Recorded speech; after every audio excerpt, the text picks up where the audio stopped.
بیٹے بیٹے اسلامی بھائیو، آج جو ہمارا بیان کا موضوع ہے کہ رمضان کا استقبال کیسے کیا جائے، رمضان کی پریپریشن کیسے کی جائے۔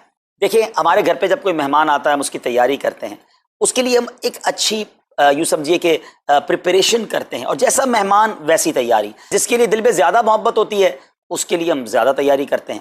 تو اب ذرا آپ سوچئے کہ ایسا مہمان جو ہماری مغفرت کروانے آ رہا ہے، ایسا مہمان جو ہمیں بخشوانے آ رہا ہے، تو پھر ہمیں اس کے لیے کتنی کوشش کرنی چاہیے۔ تو آج یہاں پر جو ہم حاضر ہوئے ہیں، اللہ کرے کہ ہم رمضان کا صحیح معنوں میں استقبال کرنے میں کامیاب ہو جائیں۔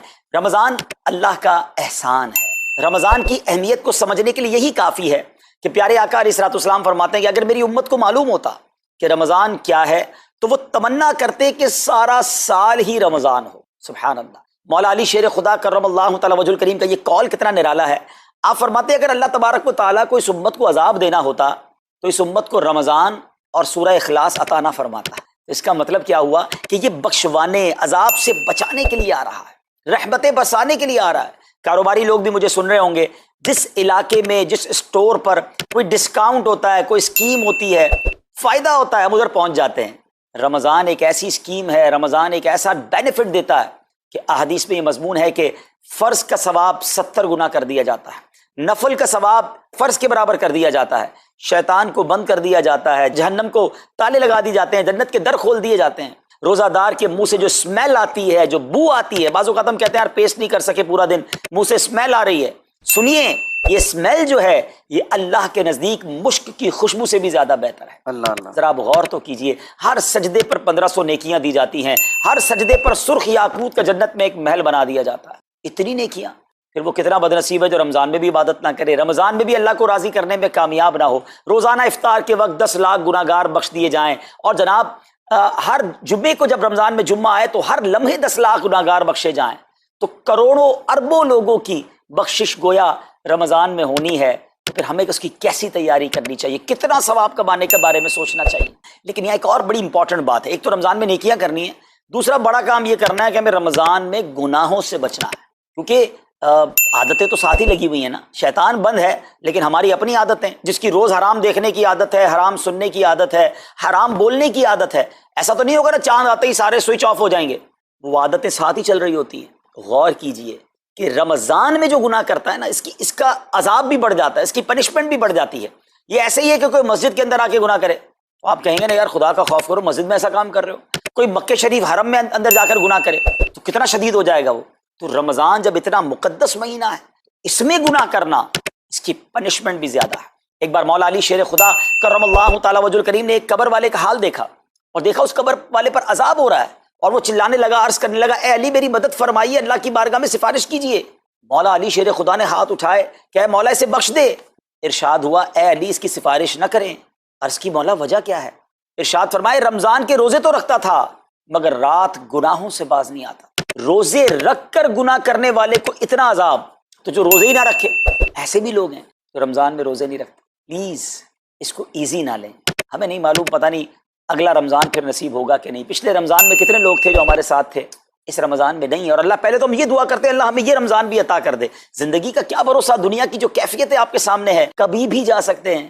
تو پھر اس رمضان کو تو سمجھ لیں بس ایک موقع بنا دیں، لائف چینجنگ ایکسپیرینس بنا دیں کہ بس اس میں عبادت کرنی، خوب سجدے کرنے ہیں، اس میں روزے رکھنے ہیں، اس میں تراویح پڑھنی ہے، اس میں گناہ نہیں کرنے ہیں۔ اور آئیے میں آپ کو بتاتا ہوں کہ نبی پاک صلی اللہ تعالی علیہ وسلم رمضان کیسے گزارتے تھے۔ ایک مسلمان کے لیے اس سے بہترین رول ماڈل کیا ہوگا کہ رمضان میرے آقا کیسے گزارتے۔ تو مختلف احادیث کا جو سمری ہے وہ یہ ہے کہ نبی پاک علیہ الصلوۃ والسلام عبادت میں کمر بستہ ہو جاتے، بستر پر کم تشریف لاتے۔ بی بی عائشہ فرماتی ہیں کہ نبی پاک کے چہرے کا رنگ بدل جاتا تھا، متغیر ہو جاتا۔ کیوں؟ کہ نبی پاک پر خوف خدا طاری ہوتا، آپ گر گڑاتے، آپ رات بھر التجائیں کرتے۔ میرے آقا رو رو کر دعاؤں میں رمضان گزارے، چہرے کا رنگ بدل جائے۔ اور یہاں کچھ لوگ تو وہ ہیں کہ جن کا وزن ہی بڑھ جاتا ہے رمضان میں، اتنا کھانا کھانا ہے، سحری میں زیادہ کھانا ہے کہ سارا دن بھوکا رہنا ہے، افطار میں اس لیے زیادہ کھانا ہے کہ پورا دن بھوکا رہے تھے، پھر رات کو 2-3 بار مزید کھانا ہے کیونکہ کل روزہ رکھنا ہے۔ تو رمضان فوڈ فیسٹیول نہیں ہے، رمضان عبادت کے لیے آیا۔ لوگ تیاری کر رہے ہوں گے بھی رمضان کی، وہ کیا کر رہے ہوں گے کہ افطار میں کیا پکانا ہے، سحری میں کیا پکانا ہے، کون سا آئٹم شارٹ ہے۔ نہیں میرے بیچ اسلامی، یہ جو بھوک کا احساس ہے نا روزے میں، اس کی حکمت علماء نے بیان کی ہے کہ بھوک غربت کا احساس دلاتی ہے، فقیری کا احساس دلاتی ہے، بندے کا غرور تکبر بیٹھ جاتا ہے، کتنے نقاہت میں آ جاتے ہیں ہم، ہمت ہی نہیں ہوتی کوئی کام کرنے کی. تو یہ احساس دلاتی ہے کہ تیری اوقات کیا ہے، غریب کیسے زندگی گزارتا ہے، فقیر کیسے زندگی گزارتا ہے. لیکن کچھ لوگ وہ ہیں جن کو بھوک نہیں لگتی کیونکہ وہ اتنا کھا لیتے ہیں یا پھر سوتے ہی رہتے ہیں. روزے کی حکمت یہ نہیں ہے. نبی پاک آنسو بہاتے تھے، آقا کا چہرے کا رنگ بدل جاتا. اور پھر بتایا کہ رمضان میں جب جبریل امین نبی پاک علیہ الصلوۃ والسلام کے پاس آتے تو آقا علیہ الصلوۃ والسلام ان کے ساتھ قرآن پاک کا دور فرماتے.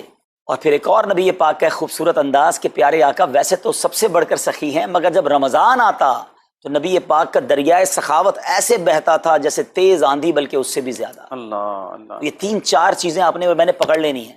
آقا علیہ الصلوۃ والسلام کے پیچھے پیچھے جانا نا جنت میں. ہم نے بھی یہ کام کرنا. یہ راتیں مانگنے کی راتیں، التجا کرنے کی راتیں، سجدے کرنے کی راتیں. ہمیں تہجد بھی پڑھنی ہے، ہمیں انشاءاللہ نوافل بھی پڑھنے ہیں، اور کم از کم قرآن ایک بار تو پورا انڈرسٹینڈ تو کریں نا. تلاوت، ترجمہ، تفسیر کب کریں گے؟ بڑی بڑی ڈگریاں ہیں، بڑے بڑے پاسپورٹ اور جناب بہت سارا سرمایہ ہے، مگر ایک بار بھی قرآن پورا ترجمے اور تفسیر سے نہیں پڑھا ہوگا. بہت سارے لوگ ایسے ہیں. ذرا سوچئے نا. اچھا یہ مہینہ نزول قرآن کا مہینہ ہے. رمضان اور قرآن کو جو خاص نسبت حاصل ہے نا، تو اس مہینے میں قرآن کو پکڑ لیں. ہائے ہائے، اللہ کرے رمضان قرآن کے ساتھ گزرے، ہماری صبح قرآن کے ساتھ ہو، ہماری شام قرآن کے ساتھ ہو، ہم قرآن سمجھنے والے بن جائیں. اچھا میں ایک اور بات بتاؤں آپ کو، مہینہ کتنا پیارا ہے. صرف اس مہینے میں قرآن نازل نہیں ہوا، باقی بھی جو 3 آسمانی کتابیں ہیں نا، زبور، انجیل، توریت، یہ بھی رمضان میں ہی نازل ہوئی ہیں. اللہ کریم نے ان تمام مبارک کتابوں کو نازل کرنے کے لیے رمضان کا مہینہ منتخب فرمایا. اتنا مبارک مہینہ ہے تو ہمیں خوب اس میں تلاوت قرآن کرنی. اور اب دعوت اسلامی نے کتنا آسان کر دیا، تفسیر قرآن عطا فرما دی، صراط الجنان آسان اردو میں، اور پھر جناب اس کو اپلیکیشن پر بھی دے دیا، اس کے PDF بھی جاری کر دیے، ڈاؤن لوڈ کر لیں موبائل میں. اب تو آڈیو تفسیر قرآن بھی آپ کو دے دی. اگر پھر بھی سنیں نہ، پڑھیں نہ، قرآن سے دور رہیں تو یہ ٹھیک نہیں. پلیز اس رمضان کو قرآن کے ساتھ گزار. اور پھر جو نبی پاک کا جو سخاوت والا انداز ہے نا، صدقہ و خیرات کرنا، ہر سائل کو عطا فرماتے، تو یہ بھی ہمارا ایٹیٹیوڈ ہونا چاہیے کہ خوب دل کھول کر خرچ کریں. سب سے پہلے اپنی پوری زکوٰۃ ادا کریں. یہ اتنی بڑی اب بدقسمتی ہوتی جا رہی ہے. ایسا فیل ہوتا ہے دنیا بھر کے تاجران اور لوگوں سے جب ہم ملتے ہیں کہ جس طرح رمضان کے علاوہ بہت تھوڑی تعداد میں مسلمان نماز پڑھتے ہیں نا 5 ٹائم، ایسا لگتا ہے اب زکوٰۃ بھی بہت کم لوگ ہی دیتے ہیں، پوری زکوٰۃ نہیں دیتے، اندازے سے نکال دی، کیلکولیشن کرتے نہیں ہیں. اور یہ بھی فیلنگز آتی ہیں کہ زکوٰۃ جتنی بڑھتی جاتی ہے نا، ہزاروں میں جس کی زکوٰۃ ہے وہ دے دیتا ہے، لاکھوں والا بھی شاید دے دیتا ہے، لیکن جب زکوٰۃ ہی کروڑوں میں پہنچ جاتی ہے نا، تو پھر یہ دل پر بھار پڑنا لگ جاتا ہے، ڈیفیکلٹ لگنا شروع ہو جاتی ہے. بندہ یہ کیوں نہیں سوچتا کہ اگر اللہ پاک نے مجھ پر لاکھوں میں زکوٰۃ ہے تو اللہ نے کروڑوں دیے ہیں تو لاکھوں میں زکوٰۃ ہے نا. اگر کروڑوں میں زکوٰۃ ہے تو اربوں ہیں تو کروڑوں میں زکوٰۃ ہے نا. زکوٰۃ کتنی ہے؟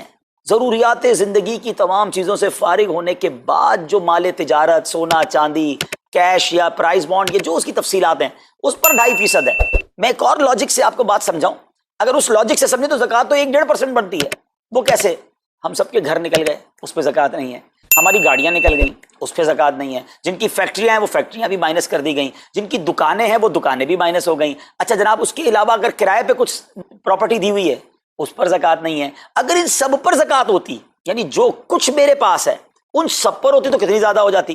اور اتنی ساری چیزیں نکل گئیں تو پھر تو اگر ٹوٹل پر لگائیں تو 1-1.5% ہی بنتا ہے. تو اب جب سب کچھ نکالنے کے بعد تھوڑے سے مال پر 2.5% ہے اور بھی سال میں ایک بار ہے، تو اس کو بھاری نہ سمجھیں. یہ بربادی ہے جو زکوٰۃ نہیں دیتے. یاد رکھیے گا حدیث پاک کا مضمون ہے کہ یہ مال کا میل ہے، جس مال سے مل جائے اس مال کو بھی برباد کر دیتا ہے. بربادیاں آتی ہیں، بے سکونیاں آتی ہیں، بیماریاں آتی ہیں. اور آگے جو دے دیتا ہے سبحان اللہ، اس کے بارے میں حدیث پاک میں آتا ہے کہ اپنی زکوٰۃ دے کر اپنے مالوں کو مضبوط قلعوں میں قید کر لو، اپنے مال کو سیکیور کریں. لوگ کہتے ہیں انشورنس ہونی چاہیے، آگ نہ لگ جائے، چوری نہ ہو جائے، ڈوب نہ جائے. اللہ کے حبیب علیہ الصلوۃ والسلام فرماتے ہیں، جس کا مضمون ہے کہ جب بندہ اللہ کی راہ میں خرچ کرتا ہے نا تو وہ صدقہ بندے کے ہاتھ سے نکل کر اللہ کے دستے قدرت میں چلا جاتا ہے. اور اللہ کریم تمہارے صدقوں کو پالتا ہے جس طرح تم اپنے جانور کے بچوں کو پالتے ہو. بچہ ہوتا ہے نا جانور کا، بڑا ہو جاتا ہے. فرمایا بندہ کھجور کا صدقہ دے گا اللہ پہاڑ جتنا عطا فرمائے، اس دن بھی ملے گا اور ملٹیپلائی ہو کر ملے گا. اچھا جو ادھر خرچ کیا ادھر کیا ملے گا؟ ادھر بھی نبی پاک علیہ الصلوۃ والسلام فرماتے ہیں، جس کا مضمون ہے میں قسم کھا کر کہتا ہوں، یعنی نبی پاک تو جو فرمائے حق ہے. اس حدیث میں تو آقا علیہ الصلوۃ والسلام قسم اٹھا رہے ہیں کہ میں قسم کھا کر کہتا ہوں کہ اللہ کی راہ میں خرچ کرنے سے مال کم نہیں ہوتا، نہ ادھر کم ہونا ہے اور ادھر بھی ملنا ہے. تو پھر تو سودا اب کتنا نفع والا ہے. اور یہ آپ چیک کر لیں پوری دنیا میں جہاں مجھے سنا جا رہا ہے کہ جو لوگ پوری زکوٰۃ دیتے ہیں نا ان کا مال ملٹیپلائی ہوتا ہے. اگلے سال زیادہ زکوٰۃ دے رہے ہوتے ہیں. زیادہ زکوٰۃ کیسے ہو گئی؟ کیونکہ مال بھی بڑھ گیا. تو ادھر بھی بینیفٹ ہے, ادھر بھی بینیفٹ ہے, نقصان کا سودا ہی نہیں ہے. پھر چاہتے ہو بلاؤں سے بچ جائیں, تو روایتوں کا مضمون ہے کہ صدقہ بلا اور بندے کے بیچ میں آ جاتا ہے. بلا اترتی ہے, صدقہ روک لیتا ہے, لڑائی کرتا ہے اس سے, اور بندے پر بلائیں اور پرابلمز اور ڈیفیکلٹیز آنے سے اسے روکتا ہے. تو اگر چاہتے ہیں کہ برائیوں کے دروازے بند رہیں, چاہتے ہیں کہ بری موت سے بچیں, چاہتے ہیں کہ رزق میں اضافہ ہو, چاہتے ہیں کہ بلاؤں سے بچیں, ادھر بھی مال میں اضافہ ہو, ادھر بھی خزانے ملیں, تو اللہ کی راہ میں دل کھول کر خرچ کریں. اور یہ مہینہ it's the right month for generosity, یہ بہترین مہینہ ہے سخاوت کرنے کا, کیونکہ نبی پاک کا یہ انداز تھا کہ رمضان میں خوب سخاوت فرماتے. تو غریبوں کی مدد کریں, ایسی مدد کریں کہ چہروں پہ مسکراہٹیں آ جائیں, لوگوں کے دسترخوان اچھے ہو جائیں, ان کے گھروں میں بھی کچھ اچھے کھانے پہنچ جائیں. اور اس میں سب سے بہترین طریقہ یہ ہے کہ اپنے غریب رشتہ داروں کو آپ مدد کریں. اگر وہ مستحق ہے نا زکوٰۃ کے, تو حق ہے کہ سب سے پہلے اپنے غریب رشتہ داروں کو دیں, پھر زکوٰۃ بچ جائے. تو عاشقان رسول کی عظیم الشان بڑی تحریک دعوت اسلامی آپ کے سامنے ہے, جو دین متین کی خدمت کر رہی ہے. جامعۃ المدینہ ہیں, مدرسے ہیں, بچے اور بچیاں عالم بن رہے ہیں, عالمہ بن رہے ہیں, حافظ بن رہے ہیں, ناظرہ قرآن, اور ان سے کوئی فیس بھی نہیں لی جا رہی. ہزاروں بچے فری آف کاسٹ ہمارے پاس ایکوموڈیشن رکھے ہوئے ہیں, جن کو کھانا پینا رہنا دعوت اسلامی نے دینا ہے. آپ ذرا سوچئے یہ امت کی کتنی بڑی خدمت ہے کہ علماء دینا, حافظ قرآن, مسجدوں کے امام یہاں سے پروڈیوس ہوتے ہیں. اور پھر آگے چلیں تو دعوت اسلامی نے اسلامک میڈیم اسکول بنائے دارالمدینہ, پھر سال کی 600 کے قریب مسجد دعوت اسلامی بناتی ہے. میڈیا کے ذریعے جو بے حیائی پھیلائی جا رہی تھی, تو مدنی چینل اردو, پھر مدنی چینل انگلش, پھر مدنی چینل بنگلہ. اب بچے مذہبی پروگرام اتنا غور سے نہیں دیکھتے تھے, وہ اپنے بچوں کے آئٹمز دیکھنا چاہتے تھے, تو گناہوں بھرے کارٹونز اور پروگرام سے اور پوئمز سے چھڑانے کے لیے Islamic poems, Islamic cartoons, Islamic بچوں کے پروگرام, تاکہ بچے بھی جو ہے وہ الحمدللہ بچے رہیں. اور اب اس کی کیا زبردست پاپولیرٹی ہے کہ آپ کڈز مدنی چینل کے یوٹیوب چینل پہ جائیں, ہمارا ایک ایک کلپ 10 ملین 12 ملینز میں دیکھا جا رہا ہے. تو کون دیکھ رہا ہے؟ وہ بچے جو گناہوں بھرے کارٹونز دیکھتے تھے, اب الحمدللہ اللہ رسول کی باتیں وہاں سن رہے ہیں. پھر آگے چلیں تو دعوت اسلامی جناب یہ دینی کاموں کے ساتھ ساتھ جو ویلفیئر کے کام کر رہی ہے, غریب مسلمانوں کی امداد کا کام, زلزلے اور سیلاب زدگان کی ریسکیو کرنے کا کام, گونگے بہرے نابینا اور معذور افراد کی ریہیبلیٹیشن کا کام, تھیلیسیمیا کے مریضوں کو خون دینے کا کام, 26 لاکھ مسلمانوں کو دنیا بھر میں راشن کھانا پانی صرف اس ایک سال میں دعوت اسلامی نے پہنچایا. تو یہ کمال کی آرگنائزیشن ہے. دیکھیں آپ دنیا کی بہت ساری NGOs کو جانتے ہوں گے, کوئی مدرسے چلاتا ہے تو مدرسے ہی چلاتا ہے, کوئی مسجد بناتا ہے تو مسجد ہی بناتا ہے, کوئی کھانا کھلاتا ہے تو کھانا ہی کھلاتا ہے, کوئی جناب غریبوں کی مدد تو وہی کام, کوئی ہاسپٹل تو ہاسپٹل. دعوت اسلامی ان ون امبریلا اتنے ساری ڈائیورسٹی کے ساتھ جو دین کی خدمت کر رہی ہے, دنیا میں اس کی مثال نہیں ملتی ہے. لاکھوں لوگوں کو دین بھی سکھایا جا رہا ہے, غیر مسلموں کو مسلمان بھی بنایا جا رہا ہے, بے عملوں کو باعمل بنایا جا رہا ہے, بے پردہ خواتین کو با پردہ بنایا جا رہا ہے, بے نمازیوں کو نمازی بنایا جا رہا ہے, ماں باپ کے نافرمان فرما بردار ہو رہے ہیں, شراب اور نشے کے عادی چھوڑ کر نمازی بن رہے ہیں. تو جہاں مریض ہیں ان کو خون بھی دیا جا رہا ہے, گھر میں بیٹھ کر میڈیا کے ذریعے اور سوشل میڈیا کے ذریعے لوگوں تک دین پہنچایا جا رہا ہے. تو یہ کمال کی ڈائیورسٹی ہے. تو میں تو سچ بتاؤں یہ جملہ کہا کرتا ہوں کہ میرے اور آپ کے پیسوں کا نصیب ہے کہ وہ دعوت اسلامی میں لگ جائے. تو یہ آپ آگے بڑھیے اور دین کے اس کام میں مزید حصہ ملائیے. خاص طور پہ فار ایسٹ میں آپ دیکھ لیں, کوریا میں, ہانگ کانگ میں, اور جناب یہ سری لنکا میں, تھائی لینڈ میں, ملیشیا میں, کتنے جاپان میں, کتنے ملکوں میں دعوت اسلامی کام کر رہی ہے اپنی اپنی بساط کے مطابق. اور لیکن ابھی مزید ادارے بنانے, ہمیں ان ملکوں میں بھی بنانے, ان ملکوں میں بھی آگے بڑھنا ہے. تو اگر آپ بھی چاہتے ہیں کہ میرے آقا کے عشق کا پیغام, سنت رسول کا پیغام, مسلک اعلیٰ حضرت کا پیغام, نبی پاک کے دین کا پیغام پوری دنیا میں پھیلے, تو وی ہیو ٹو سپورٹ دعوت اسلامی. نہ صرف فائنینشلی, پریکٹیکلی بھی ہمیں آپ بھی چاہیے, خود حصہ ملائیں نا. سیدنا عثمان غنی رضی اللہ تعالیٰ عنہ نے صرف مال نہیں دیا تھا, آپ پریکٹیکلی بھی نبی پاک کے ساتھ شریک ہوتے تھے نا. تو آپ اپنے عطیات بھی دیں, اور دنیا کے جن ملکوں میں آپ مجھے سن رہے ہیں وہ دعوت اسلامی والوں کے دستوں بازو بنے. کمزوری کہاں نہیں ہوتی, ہاں ہمارے گھر میں کمزوری ہوتی ہے, ہم سب مل کر کام کریں گے تو کمزوریاں بھی دور ہوں گی اور ترقی آ جائے گی, اور ہمیں اس کا ثواب بھی ملے گا. تو آج میں دنیا بھر میں جہاں مجھے دیکھ رہے ہیں, پلیز اچھی نیتیں کریں. اچھا ایک بات اور سن لیں, ہم بعض اوقات کیا سوچتے ہیں کہ ہمارے ملک کا خرچہ مثال کے طور پہ $20,000 ہے, وہ ہم لوگوں نے کر لیا, اب اور چندے کی کیا ضرورت ہے. دعوت اسلامی کسی ایک ملک کی نہیں ہے, انٹرنیشنل دعوت اسلامی کے لیے سوچیں. دنیا میں جہاں بھی دین کا کام ہو رہا ہے وہ میرا ہے. یہ میں اپنے ملک اور اپنی سٹی کے بارے میں سوچوں گا تو شاید میں بڑا کام نہ کر سکوں. آپ کو تو موقع مل رہا ہے انٹرنیشنلی مدنی کاموں میں اپنا حصہ ملائیں. تو دعوت اسلامی کو دل کھول کر سپورٹ کریں. ہم انشاءاللہ جتنے عطیات بڑھیں گے انشاءاللہ مزید مدنی کام بڑھانے کا ارادہ رکھتے ہیں.